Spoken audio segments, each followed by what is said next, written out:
essa questão do compartilhar, são todas, digamos assim, medidas que são meio que educativas. Você fala assim, poxa, eu não preciso ter um carro. Todos os principais especialistas internacionais concordam de que o futuro do setor automotivo passa por veículos elétricos, conectados, autônomos e cada vez mais compartilhados. Como o pessoal sabe que é um carro elétrico, né? O pessoal para na rua e pergunta, e aí quando está chovendo, não tem medo de dar choque, não? Inteligência artificial, conectividade, compartilhamento, internet das coisas, acessibilidade, tecnologias limpas, cidades inteligentes, automação, inovação, criatividade, qualidade de vida, sustentabilidade, mobilidade. Você já conhece todos esses conceitos? Hoje nós vamos falar de futuro e a nossa primeira parada é em Campinas, no interior de São Paulo.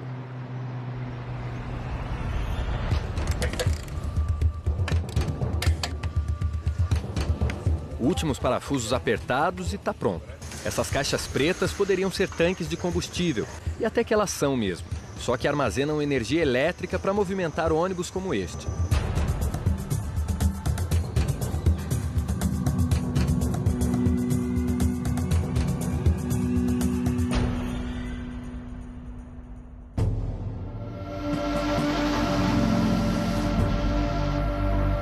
A gente precisa educar o poder público de que na próxima concessão, na próxima renovação de ônibus, ele deva considerar essas novas tecnologias, não só pelo seu tema ambiental, redução de ruídos e melhoria da operação como um todo, mas porque isso custa menos para a tarifa no longo prazo, né? O preço do combustível fóssil cresce muito mais do que o preço da energia. Então, quando a prefeitura cria o ambiente propício para a introdução da nova tecnologia, isso vai reduzir o custo lá na frente. Esse aqui é o chassi de um ônibus elétrico fabricado por uma multinacional chinesa aqui no interior de São Paulo. Ele já está todo preparado para ser levado daqui para uma outra empresa que vai fazer agora a carroceria desse ônibus e deixar ele pronto para rodar no transporte público de Brasília. Esse modelo, inclusive, já foi comprado por uma das empresas de ônibus que operam lá no Distrito Federal. Ele vem, olha, equipado com 4 baterias aqui na parte de trás e essas baterias dão uma autonomia de 300 quilômetros para o ônibus. O mais impressionante é o tempo de carregamento. Em 3 horas ele já está com a carga total carregada. Até o final desse ano a empresa vai entregar 100 ônibus como esse em 10 cidades do Brasil. E no ano que vem a meta deles é triplicar as vendas. Serão 300 ônibus vendidos em 2019. O ônibus fabricado pelos chineses vai ser entregue em Volta Redonda, no Rio de Janeiro. Lá já existe outro carro como este e o que é melhor, gratuito. A prefeitura criou uma linha de ônibus ligando os principais pontos comerciais da cidade, que tem 256 mil habitantes, sem cobrar tarifa dos usuários.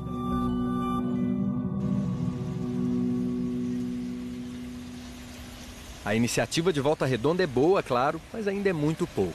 O Brasil avança a passos muito lentos na mobilidade elétrica. Hoje, no caso brasileiro, o governo federal tende a retirar impostos do ICMS ou outros impostos para o diesel usado em transporte público, né, com o objetivo de reduzir.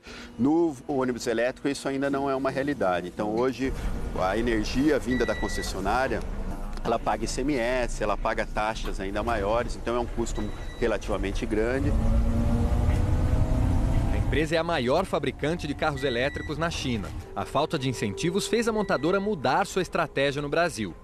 Eles agora alugam frotas de carros elétricos chineses para empresas e desistiram de vendê-lo aqui para pessoas físicas por conta do custo. Este aqui, por exemplo, sai por R$190 mil. Um carro do mesmo padrão, só que movido a etanol ou gasolina, custa menos de 100 mil.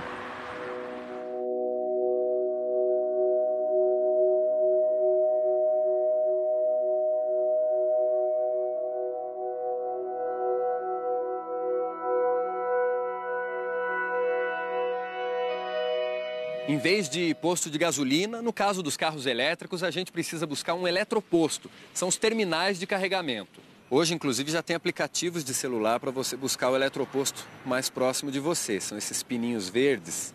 Tem vários em São Paulo. É só plugar aqui, olha. Olha, está carregando aqui, já está com 53% carregado. Tempo estimado para carga completa, mais 1 hora.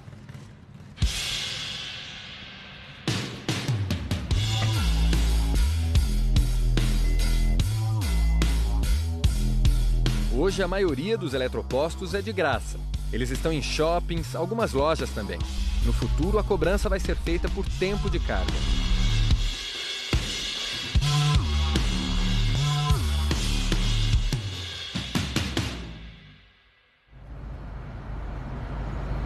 É um carro realmente impressionante. Eu nunca tinha dirigido um carro elétrico e ele funciona super bem, não emite ruído nenhum, contribui com a redução da poluição sonora também das grandes cidades. Quem mora numa grande cidade sabe como é insuportável o barulho do trânsito e, além disso, claro, não emite nenhum tipo de poluente na atmosfera. Olha, se dirigir um carro elétrico é uma experiência que vai ficar cada vez mais comum, mais popular no futuro, imagine então compartilhar esse carro que não polui com outros usuários. Fortaleza criou o primeiro sistema público de compartilhamento de carros. É uma ótima opção para dias como o de hoje, com bastante chuva. E além de serem carros compartilhados, são carros elétricos. Eles ficam em totens espalhados pela cidade, ligados à energia. São 21 carros que já estão funcionando aqui em Fortaleza. São dois modelos.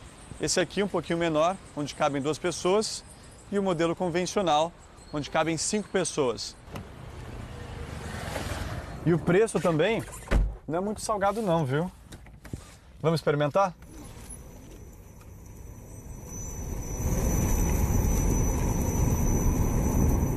Para você ter uma ideia, a primeira meia hora custa R$15 e depois o preço é calculado de acordo com os minutos que você utiliza o carro.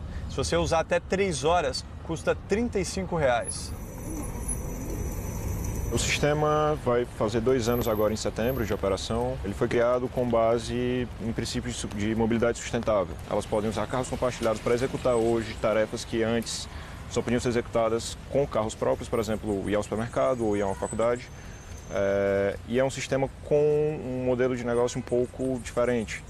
Ele funciona muito a partir da parceria público-privada. Uma empresa se interessa pela visibilidade gerada pela operação e patrocina o sistema, que gera 0 custo para a prefeitura. A gente cria uma alternativa de mobilidade sustentável para o usuário. Então, a gente enxerga esse tipo de modelo como inovador também. Pessoas que hoje utilizam o VAMO para realizar seu deslocamento deixaram de emitir mais de 500 toneladas de CO2. A gente percebe ainda uma certa lentidão na adaptação das pessoas. Então, a gente percebe principalmente que um exemplo a ser seguido por outras cidades. Começou pela questão da curiosidade, né? E lá próximo à minha casa tem a estação e eu via lá os carros parados, né? E aí eu disse, meu Deus, eu fiquei assim pensando, poxa vida, esses carros estão parados aí, então o que será isso, né? Então, o Antônio normalmente vai para o trabalho de transporte público, mas 2 vezes por semana se dá ao luxo de ir de carro. Antes ele chamava pelo aplicativo e agora substituiu o serviço pelos carros compartilhados, que emitem menos poluentes. Da minha casa até aqui, que dá mais ou menos uns 11 quilômetros, eu gasto em torno de R$15. Se você pegasse um aplicativo de táxi ou de outros seria, carros... Seria no mínimo uns R$25 a R$30. Então uma economia, né, bem grande aí no seu orçamento. E é outra coisa, né? Eu gosto muito de dirigir, né? Então une o útil ao agradável, né? Utilizar esses carros elétricos aqui te desmotivou a comprar carro? Um carro parado na minha garagem, ele é um carro que eu vou estar tendo que manter a manutenção dele, mesmo que ele não esteja rodando, mas tem todo aquele custo, né, de manutenção do carro, combustível, né, a questão de um seguro, né. No momento, eu não me vejo comprando um carro, agora não.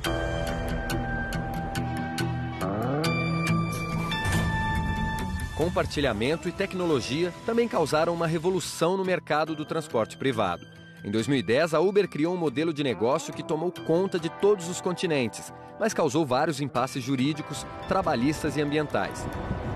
Até fevereiro deste ano, o país tinha 500 mil motoristas cadastrados e cerca de 20 milhões de usuários. Hoje, existem outras empresas que vendem o serviço de transporte compartilhado. A Denise vendeu o carro dela há 2 anos e se locomove agora em São Paulo prioritariamente com aplicativos, para ir para o trabalho, visitar clientes, né, Denise? Como é que tem sido essa tua experiência sem carro em São Paulo? Então, a vida ficou mais fácil. A verdade é essa, ficou mais fácil. No início eu resisti um pouco, né, porque o carro dá aquela sensação de independência, né? E aí eu fiz conta. Primeiro foi uma decisão financeira. Depois eu vi que tinha mais vantagens até do que simplesmente financeiro. A conta que eu fiz na época, eu lembro que eu economizava pelo menos o seguro, IPVA e manutenção. Daria mais ou menos de R$ 1.500 a R$ 1.800, mais ou menos. E o que eu sinto hoje é que eu ganhei muito tempo também. Por quê? Primeiro, porque não tem aquela coisa de procurar o estacionamento, né? Eu saio e estou na minha porta. Segundo, que eu vou trabalhando no carro. Combino o aplicativo com o metrô, então eu passei a andar mais, isso eu percebi claramente. Quando eu vejo o preço, eu vejo a média. Então eu vejo realmente que nenhum mês eu tenho surpresa.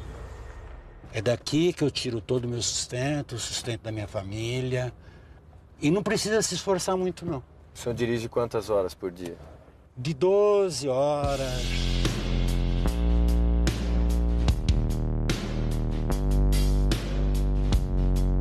Eles são algo que foram criados de forma espontânea e eles permitem, apesar de serem veículos individuais, serem carros, né?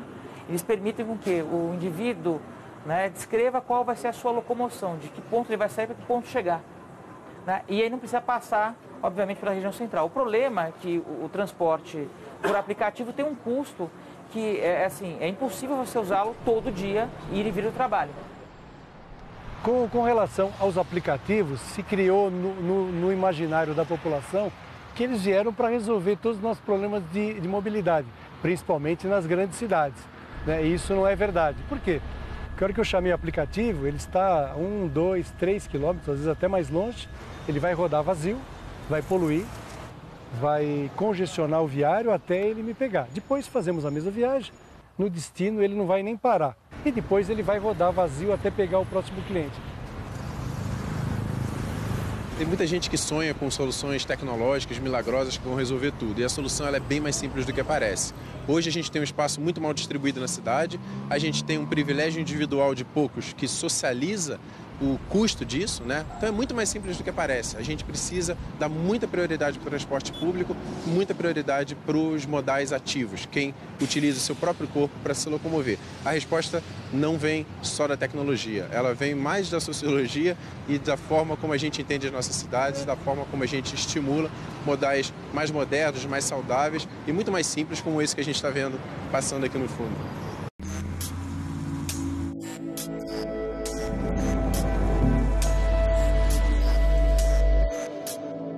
Existem várias empresas no mundo tentando produzir um carro que dispense motorista, seja 100% autônomo. Isso ainda não existe no Brasil. O que a gente tem que chega mais perto de um carro autônomo é esse aqui. Ele tem um sistema chamado condutor auxiliar que ajuda o motorista a dirigir e dá algum nível de autonomia para ele. Vamos dar uma voltinha?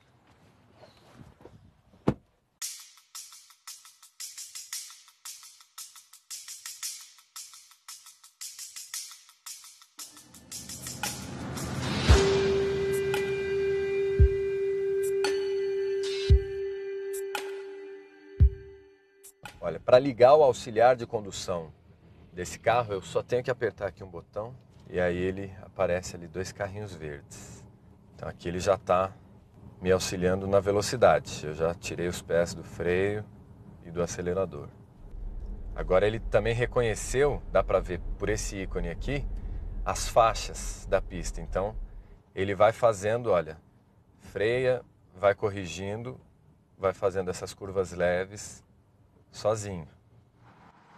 Chega a ser um pouco estranho, porque o carro está fazendo tudo sozinho agora. Esse aqui é o máximo de autonomia que um carro pode ter, porque a legislação brasileira não permite que o condutor esteja à frente de um veículo sem estar com as mãos no volante.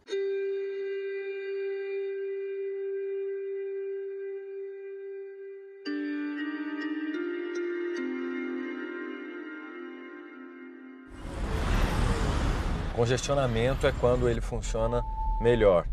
Os carros da frente vão desacelerando, ele freia. Se o carro da frente anda, ele anda também. E as pequenas curvas de leve, o carro faz tudo sozinho. Agora, imagina se depois de tudo isso o carro ainda estacionar sozinho. Fazer a baliza para mim sem que eu precise tocar no volante. Isso já é possível. Eu só preciso apertar, olha, esse botão aqui. Por favor, parar para iniciar o processo de estacionar. Eu passo bem devagarzinho e os sensores do carro mapeiam a vaga. Agora é só colocar marcha ré e tirar as mãos do volante. Vamos lá. O volante fica mexendo sozinho. E eu só controlo o freio e o acelerador. Eu não preciso pôr as mãos no volante. Estou até agora. E aqui eu consigo ir monitorando se está tudo ok. É impressionante. Agora ele está pedindo para eu colocar para frente.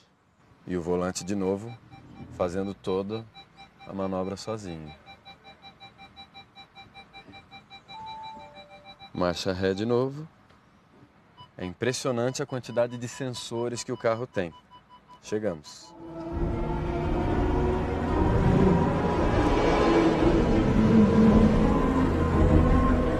Sabe aqueles filmes de ficção científica em que os trens flutuam sobre os trilhos? Parece coisa lá do futuro, né? Mas isso já existe.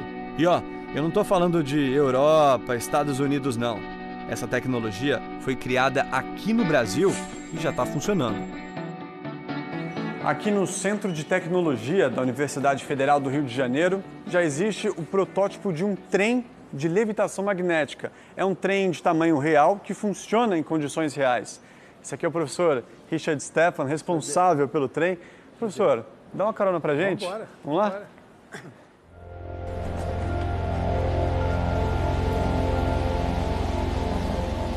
O protótipo foi construído em 2013, mas as pesquisas para que ele saísse do papel começaram nos anos 2000. 18 anos depois, aquela maquete se transformou num trem de verdade, que anda a 10 km por hora, mas que poderia chegar a 100 km por hora caso a pista de testes fosse maior. Ele tem a carga distribuída ao longo do trilho, não está concentrada no ponto de contato da roda com o trilho. Isso significa que os esforços sobre a via são muito menores, estão distribuídos. Um outro aspecto, como nós estamos propondo trabalhar numa via elevada, ele não vai interferir com a vida da cidade. Nos aspectos operacionais, ele é silencioso, ele não vai perturbar a cidade com barulho. Além disso, a movimentação dele é toda na base de energia elétrica.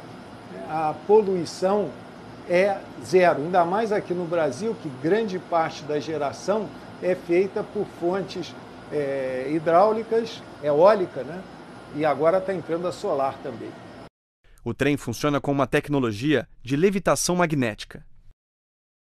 Os trilhos foram substituídos por ímãs e as rodas por um supercondutor que cria um campo magnético em baixas temperaturas, 196 graus abaixo de zero. Para resfriar esse supercondutor é usado o nitrogênio líquido, que é um subproduto da fabricação do oxigênio líquido usado em hospitais, indústrias. Apenas 3 países estão trabalhando com algum desenvolvimento nessa técnica. Um deles é a China, que tem um protótipo de 45 metros em circuito fechado dentro do laboratório que transporta uma pessoa. Nós temos um protótipo que transporta 20 pessoas, 200 metros em ambiente aberto. Nós estamos sujeitos a chuva, sol, dilatação, corrosão. Todos esses problemas nós já sabemos como resolver. Eu vou te mostrar aqui a imã, se você tiver uma moedinha. Tem aí? Tenho, peraí. Isso. Pode ser então, R$1? Pode, olha aqui. Se eu vou botar aqui R$1 e vou abrir a mão, você vê que ele está grudado. E se eu movimentar, você vê que ele está se movimentando aqui, puxado para baixo. E se você bobear, ele vai grudar. Experimenta aí. Olha só que impressionante. A minha mão está sendo prensada pela moeda. Agora anda com a sua mão para a direita e para a esquerda. Olha só, a moeda gira. Outra forma de ver o efeito magnético é através de uma placa de alumínio.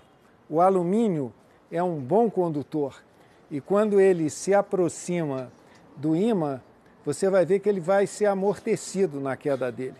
Se nós fizéssemos essa mesma queda aqui em cima, fora do ímã, prepara os ouvidos aí, hein? O ímã permite essa frenagem e a interação do ímã com o supercondutor é que leva a esse fenômeno da levitação. O que falta agora para ele ir para o mercado, para ele estar nas ruas do Rio de Janeiro, do Brasil? Nós precisamos entrar no processo de industrialização, porque nós precisamos criar uma cadeia produtiva. Quem seja capaz de fazer o veículo, vários veículos com o mesmo padrão, quem seja capaz de fazer toda a parte de trilhos magnéticos, de criostatos em série. Esse projeto não é um mero projeto para transportar pessoas, é um projeto que vai permitir ao Brasil dar um salto tecnológico em termos de industrialização. E para que todas essas novas tecnologias avancem pelas ruas, é preciso repensar desde já o planejamento urbano.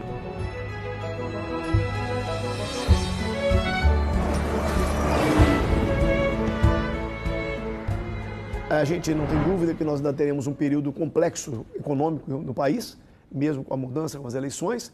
Então eu creio que o grande trabalho na área urbana vai ser gestão das cidades, a integração dos modos de transporte. Melhorar as escadas, melhorar os pontos de ônibus, fazer faixa exclusiva para ônibus, melhorar os planos semafóricos, melhorar a velocidade do transporte integrado de um lugar para outro, melhorar a qualidade de vida, melhorar e dar um transporte humano nas cidades. O futuro é investir nas pessoas. Depois que passar este momento, voltar a investir com força nas infraestruturas prioritárias de transporte de massa. Metrô, trem, transporte hidroviário, transporte tipo VLT, BRT. Então nós não podemos achar que não tem dinheiro, não dá para fazer. Dá para fazer muito. No próximo episódio, você vai descobrir o tanto de dinheiro público que foi pro ralo. São as obras de mobilidade que custaram milhões de reais, mas que nunca foram terminadas. A Globo News teve acesso à plataforma Carioca 2. Muita gente chama esse lugar aqui de Estação Fantasma.